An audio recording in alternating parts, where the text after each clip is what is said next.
يا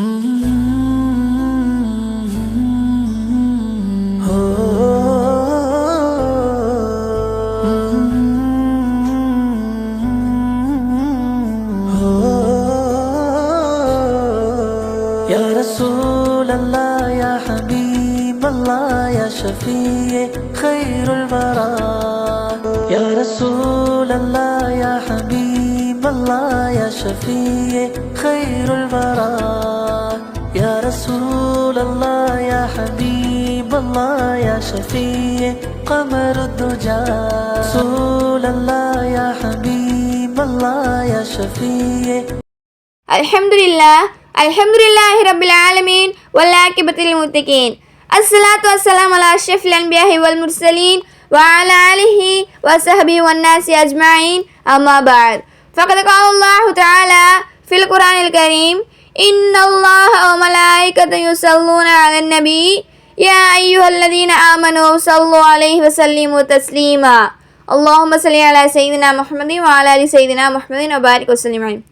ஈருலகத்தையும் படைத்து பரிபாலிக்கும் அல்லாஹ் ரஹ்மானுக்கு அனைத்து புகழும் உண்டாகட்டுமாக.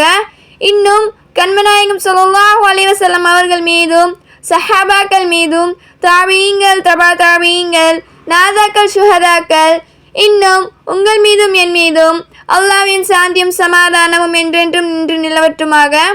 நபி ஸல்லல்லாஹு அலைஹி வஸல்லம் அவர்களை கனவில் கண்ட உண்மை நிகழ்வுகள் என்ற தொடரில் இன்று நாம் பார்க்க இருப்பது அல்லாஹ் நாடிய அளவு ஓது. அஸ்ஸலாமு அலைக்கும் வரஹ்மத்துல்லாஹி வபரகாத்துஹு.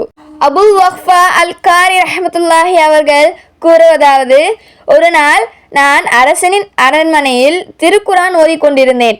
ஆனால் அங்கே இருந்தவர்கள் பேசிக்கொண்டு இருந்தார்கள். என் ஓதுதலை அவர்கள் காது கொடுத்து கேட்கவில்லை. அதனால் நான் மிகுந்த மன வருத்தத்துடன் வீட்டிற்கு திரும்பினேன். அந்த இரவு உறக்கத்தில் கனவில் நபி ஸல்லல்லாஹு அலைஹி வஸல்லம் அவர்களை கண்டேன். அவர்கள் முகத்தின் நிறம் சற்றே மாறியிருந்தது. அதாவது அவர்கள் கோபமாக இருந்தார்கள். அவர்கள் என்னிடம், அல்லாஹ்வின் வார்த்தையான திருக்குரானை காது கொடுத்து கேட்காமல் பேசிக்கொண்டிருக்கும் மக்களை இடையேவா நீ ஓதுனாய்?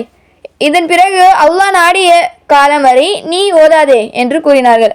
நபி ஸல்லல்லாஹு அலைஹி வஸல்லம் அவர்கள் நீ ஓதாதே என்று சொன்னதால் என்னால் வாய் பேச முடியாமல் ஆகிவிட்டது. பின்னர் நான் விழித்தேன். அதன் பின்பு 4 மாதங்கள் எதையும் பேசாமல் அமைதியாக இருந்து வந்தேன். பேச முயற்சிக்கவும் இல்லை. ஏதேனும் தேவை இருந்தால் அதை ஒரு பேப்பரில் எழுதி கொடுத்து அனுப்புவேன். எனக்கான பதில்கள் கிடைக்கும். இந்நிலையில் ஒரு நாள் ஹதீஸ் கலை அறிஞர்களும் மாபெரும் சிந்தனையாளர்களும் என்னை சந்தித்தார்கள். அவர்கள் அல்லாஹ் நாடிய அளவு தவிர என்னும் நபிகள் நாயகம் அவர்கள் சொல்லியிருப்பதால் நிச்சயமாக நீ ஒரு நாள் பேசுவீர்கள் என்று அவர்கள் ஆறுதல் கூறினார்கள். 4 மாதங்கள் கழித்து, அதாவது 4 மாதங்கள் கழித்து முன்பு கனவு கண்ட அதே இடத்தில் நான் மீண்டும் உறங்கினேன்.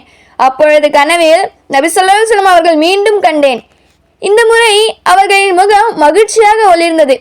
அவர்கள் என்னிடம், நீ தௌபா செய்தாயா என்று கேட்டார்கள். நான் ஆம் யா ரசூலல்லாஹ் என்று கூறினேன். தௌபா செய்தவரின் தௌபா அல்லாஹ் ஏற்றுக்கொள்கிறான். உன் நாவை வெளியே நீட்டு என்று கூறினார்கள். என் நாவை வெளியே நீட்டினேன்.